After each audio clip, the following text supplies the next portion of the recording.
ఉంటే అప్పుడు నాకు అర్థమైంది. మా మా అమ్మ ఫోన్ చేసి, బాబు, మా అమ్మకు ఫోన్ చేస్తే, బాబు నువ్వేదో మాట్లాడావంట, మీ చెల్లి ఏడుస్తుంది. నేనేం మాట్లాడలేదేమో, మంచిగానే మాట్లాడాను, నేనేం తప్పులు మాట్లాడలేదే అంటే, మరేమో ఏడుస్తుంది అనగానే వాక్యం వింటామన్నాను. ఏమని, నువ్వెవరైనా బాధ పెట్టావా, క్షమాపణ అడిగావా అని వాక్యం వినపడగానే వెంటనే ఫోన్ చేసా, జూమ్లోని మధ్యలోనే ఫోన్ చేసి, చెల్లి మరి నువ్వు బాధపడ్డావంట నాకు తెలియదు, నేను మామూలుగా మాట్లాడాను కానీ క్షమించు అని అక్కడే ఏడ్చేసా. రా ఎంత ఆనందం ఉంటుందో తెలుసా, మన పాపమును మనం ఒప్పుకుంటే, పశ్చాత్తాపడితే. ద్రోహి అని చెప్పువాడు నరకాగ్నికి విమర్శకు లోనగును. కాబట్టి తన సహోదరుని మీద నిర్నిమిత్తముగా కోపపడు ప్రతివాడు విమర్శకు లోనగుతాడు. కాబట్టి మనం ఎలా బ్రతుకుతున్నాం? ఇక్కడ నరహత్య చేయవద్దు అని ప్రభు చెప్పారు, నరహత్య చేయవద్దు. తర్వాత చూడండి, కొంతమంది ఇప్పుడు మనం పేపర్లో వింటూ ఉన్నాం కదా, ఎవరినో ప్రేమించి ఎవరినో చంపేస్తున్నారు. అరే ఎలాగ ప్రేమలో పడి చంపేస్తున్నారు. సొంత భర్త ఉండగా భార్యను చంపేస్తున్నారు. పర అనే దానికి చోటిచ్చి వారి జీవితంలో ఎలాంటి హీనమైన భయంకరమైన స్థితిలోనికి వెళుతున్నారు. ప్రియ దేవుని బిడ్డలారా, దేవుని వాక్యం చెప్తుంది, నరహత్య చేయవద్దు, వ్యభిచరింపవద్దు. చూడండి, వ్యభిచారము, అందుకే ప్రభు చెప్పారు మత్తయి సువార్త 5:27లో, వ్యభిచారము చేయవద్దని చెప్పబడిన మాట మీరు విన్నారు కదా. నేను మీతో చెప్పినదేమనగా ఒక స్త్రీని మోహపు చూపుతో చూచు ప్రతివాడు అప్పుడే తన హృదయంలో ఆమెతో వ్యభిచారము చేసిన వాడగును. కాబట్టి వ్యభిచారము చేయవద్దు, వ్యభిచరించవద్దు. దేవుని బిడ్డలారా, ఒకప్పుడు నా చూపులు, తలంపులు, ఆశలన్నీ చెడిపోయిండేవి. సినిమా చూసి తప్పేంటే, మంచి తీసుకో, చెడు మానే అని వాదించేవాడిని. నూతులకు అప్పలాగి ఇంట్లో ఉంటే ఏమొస్తుంది నీకు, వెళ్ళు చూడు, చెడు మానే అనేవాడిని. బంగారు ప్రజన ఇనుప ప్రజన బాగా మిక్స్ చేసి అయస్కాంతం పెట్టండి, ఏం తీసుకుంటా సార్? బంగారం తీసుకుంటుందా, ఇనుము తీసుకుంటుందా? అదేంటంటే, ఇనుము విలువైందా, బంగారం విలువైందా? మరి బంగారం తీసుకోవచ్చుగా, మరి ఇనుము ఎందుకు తీసుకుంటుంది? దాని బుద్ధి ఏంటయ్యా అంటే ఇనువునే తీసుకుంటుంది. నా బుద్ధి ఏంటంటే, సినిమాలు చూస్తే మంచి తీసుకునే ఉండు కానీ ఏ చెడు ఉండేదో, ఏ చెడ్డ సీన్లు ఉండేదో అయ్యే ప్రింట్ అయ్యాయి. ఎప్పుడు నా బుద్ధిలో మంచి తీసుకుని నా బుద్ధి మార్చుకోవాలి. మీలో ఎంతమంది మంచి వాళ్ళు ఉన్నారు? మరి సినిమా చూసి మంచి నేర్చుకున్నారు ఎప్పుడన్నా? మరి నాకు తెలియదు, నా వల్ల కాల. నా చూపులన్నీ చెడిపోయాయి, నా తలంపులన్నీ చెడిపోయాయి, నా అంతరంగం అంతా వ్యభిచార మనసు ఉండేది. కానీ ఎప్పుడైతే దేవుని సన్నిధికి వెళ్ళి పశ్చాత్తాపడ్డాను, మారు మనసు పొందాను, 42 సంవత్సరాలు అయిపోయింది. ఇప్పుడు సినిమా, టీవీ అన్నీ వదిలేసాం. వ్యర్థమైనది ఏది చూడకుండా కన్నులు త్రిప్పివేసే దేవుడు, ప్రియ దేవుని బిడ్డలారా, జయ జీవితం ఇచ్చే దేవుడు నీ జీవితంలో వ్యభిచార మనసు తీసివేస్తాడు. వ్యభిచార మనసు త్రోవ తప్పించేస్తుందని హోషేయ గ్రంథంలో ఉంది.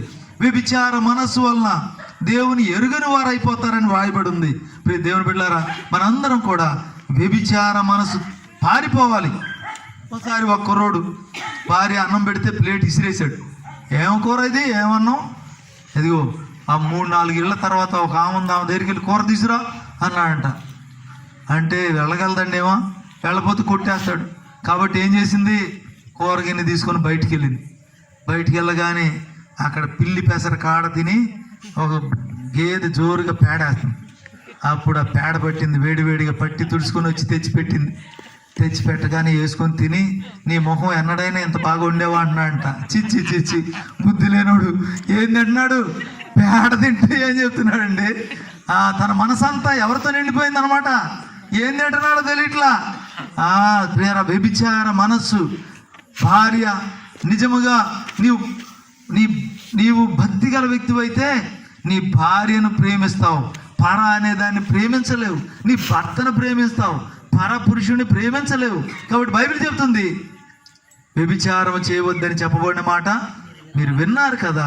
ఒక స్త్రీని మోహపు చూపుతో చూచు ప్రతివాడు అప్పుడే తన హృదయంలో ఆమెతో వ్యభిచారం చేయవాడు. దేవుని బిడ్డలారా, ఒకసారి ఒక పాస్టర్ గారి సినిమా చూద్దాం అనుకున్నారంట. అమ్మ, పాస్టర్ గారి సినిమా చూడొచ్చండి, చూద్దాం అనుకొని, సరే మరి అందరూ మిగిలిన వారాలు అయితే వెళ్తారు, ఆదివారం అయితే చర్చికి వెళ్తారు, ఆదివారం వెళ్దాం అనుకున్నారు. మరి ఈయన ఆదివారం వెళ్ళిపోయారు, చక్కగా ప్రసంగం చేశారు, ప్రసంగం అయిపోగానే మిగిలినవన్నీ సంఘ పెద్దలకు అప్పచెప్పి సైకిల్ వేసుకొని స్పీడ్గా వెళ్ళిపోయారు. ఎక్కడికి? సినిమా హాల్లోకి వెళ్ళిపోయి బాల్కనీలోకి వెళ్ళి ఆ పైన కూర్చున్నారంట, ఎవరు కనపడకుండా కూర్చుందామని. అంతలో ఆ సినిమా మొదలైపోయింది. సినిమా చూస్తూ ఉన్నారు. చూస్తూ ఉండగా అక్కడ సీన్ ఒకటి కనపడుతుంది. ఏంటి? హీరో విమానం మీద వెళ్తూ ఉన్నారు. విమానం మీద వెళ్తూ ఉంటే విమానం కాలిపోయింది, ఫైర్ యాక్సిడెంట్ అయిపోయింది. దాని నుండి ఊడిపడి కొండ మీద పడ్డాడు. హీరో పడిపోయి డొల్లుకుంటూ సముద్రంలో పడ్డాడు. సముద్రంలో పడి ఈదుకుంటూ ఒడ్డుకు వచ్చేసాడు. ఆ సీన్ చూశారండి పాస్టర్ గారు. అబ్బా, చూడగానే అనుకున్నారు, అబ్బాయి ఎంత గొప్ప దేవుడు అండి. అరే, ఫైర్ యాక్సిడెంట్లో ఈ విమానంలో కాలిపోయి చనిపోలేదు, కొండ మీద పడి చనిపోలేదు, సముద్రంలో పడి చనిపోలేదు, ఎంత గొప్ప దేవుడు అని అక్కడే లేచి నిలబడి ప్రైజ్ ది లార్డ్ అన్నారంట. అబ్బా, అసలు ఎవరు కనపడకూడదు అనుకున్నాడు ఈయన. కానీ ఏమైపోయింది? మొత్తం బట్టబయలు అయిపోయింది. ముందేవులో హల్లెలూయా అన్నారంట. అమ్మో, చూసి కాబట్టి చివరికి అమ్మ మరి తెలిసిపోయింది. మొత్తం మీద ఆయన పైకి వెళ్ళి ఇంటర్వ్యూకి బయటకు వచ్చారంట. బయటికి రాగానే ఒక ఆమె వచ్చి ప్రైజ్ ది లార్డ్ పాస్టర్ గారు అందంట. ప్రైజ్ ది లార్డ్ అమ్మ అన్నారంట. ఏంటి పాస్టర్ గారు మీరు వచ్చారంటే, ఏంటమ్మా చాలా మంది చర్చికి రాకుండా సినిమా చూస్తున్నారు, ఎవరెవరు వచ్చారో చూద్దామని వచ్చా అన్నారంట. నిజమా? ఎంత అబద్ధం అండి. అమ్మో, సినిమా చూడాలని మనసు వచ్చిందమ్మా, బుద్ధి లేనోడని చెప్పాలి. కానీ ఏం చెప్పాడు? అబ్బే, నిజం చెప్పట్లా. సరే మరి ఏంటమ్మా నువ్వు వచ్చావన్నారంట. ఏంటి పాస్టర్ గారు, చర్చిలో మంచి ప్రసంగం చేశారు, మీరు ప్రసంగం అయిపోగానే మీ సైకిల్ తీసుకొని సినిమా హాల్లోకి వచ్చారు, సినిమా హాల్లో ప్రార్థన పెడతారేమో అని వచ్చాను అందంట. అమ్మో, అసలు ఒక్కళ్ళని నిజం చెప్తున్నారండి. ఎట్లా అబద్ధాలు ఆడితే పరలోకం వెళ్తామంటారా? మనం పరలోకం వెళ్ళాలంటే అబద్ధికులందరూ ఎక్కడికి వెళ్తారు? ప్రకటన గ్రంథం 21వ అధ్యాయం 8వ వచనం చూడండి. ప్రకటన 21:8 ఏముందో చూడండి. అయ్యో అమ్మా, చూడండి, విగ్రహారాధికులు ఏముందండి అక్కడ? ప్రకటన గ్రంథంలో నా మాటలు కాదండి, ఇవి దేవుని మాటలు, దయచేసి వినండి. పిరికివారును, అవిశ్వాసులను, అసహ్యులను, నరహంతకులను, వ్యభిచారులను, మాంత్రికులను, విగ్రహారాధికులను, అబద్ధికులందరూ అగ్నిగంధకములతో మండుగుండములో పాలుపొందెదరు. అబ్బో, అబద్ధం జయించామండి. అబ్బా, ఎంతమంది! ఏమండి అబద్ధం? ఏమండి పిల్లలకి ABCDలు నేర్పుతాం కానీ అబద్ధం నేర్పుతామా? దొంగతనం నేర్పుతామా? మరి ఎక్కడి నుండి వస్తుందండి ఇది? చూడండి, యోహాను సువార్త 8:44 ఉంటుంది. ఏమని? మీరు మీ తండ్రి యొక్క అపవాది సంబంధులు, మీ తండ్రి దురాశలు నెరవేర్చగోరుచున్నారు. వాడు అబద్ధికుడును, అబద్ధమునకు జనకుడు, వాని స్వభావం అనుసరించి నడుచుకుంటున్నారు. వాడు నరహంతకుడు ఆది నుండి అని రాయబడి ఉంది. ప్రియ దేవుని బిడ్డలారా, దయచేసి చూడండి.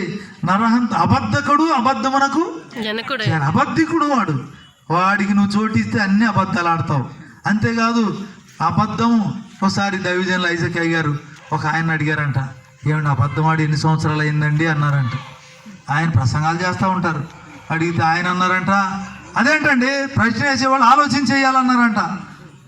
ఏమిటండి ఆలోచించడం ఏంటండి? అబద్ధం ఆడి ఎన్ని సంవత్సరాలు అయిందన్నా? అంతేగా అంటే అబద్ధం ఆడి ఎన్ని సంవత్సరాలు అయిందంటారు ఏంటండి? ఎంతసేపు అయిందని అడగాలి అన్నారంట. అమ్మ అంటే ఏంటి? అబద్ధాలు ఆడుతూనే ఉన్నారు, ప్రసంగాలు చేస్తూనే ఉన్నారు. ఎవరి పేరు? అబద్ధికులందరూ ఎక్కడికి వెళ్తారు? పేరా అబద్ధం మానేసామా? అబద్ధమును ప్రేమిస్తారంట కొంతమంది. 22:15 చూడండి ప్రకటనలో. కుక్కలు, మాంత్రికులు, అక్కడ చూడండి ప్రకటన 22:15 చదవండి అమ్మా, తీసిన వాళ్ళు. కుక్కలను, మాంత్రికులను, వ్యభిచారులను, నరహంతకులను, విగ్రహారాధికులను, అబద్ధమును ప్రేమించి జరిగించు ప్రతి వాడును వెలుపట. కాబట్టి లోపల వెళ్ళడానికి కుదరదు. అయ్యా తలుపు తీ అంటే అక్రమం చేయవారు పొండి అంటాడు ప్రభు. కాబట్టి దయచేసి వినండి. అబద్ధం మానేసామా? అబద్ధం నుండి విడుదల పొందామా? మన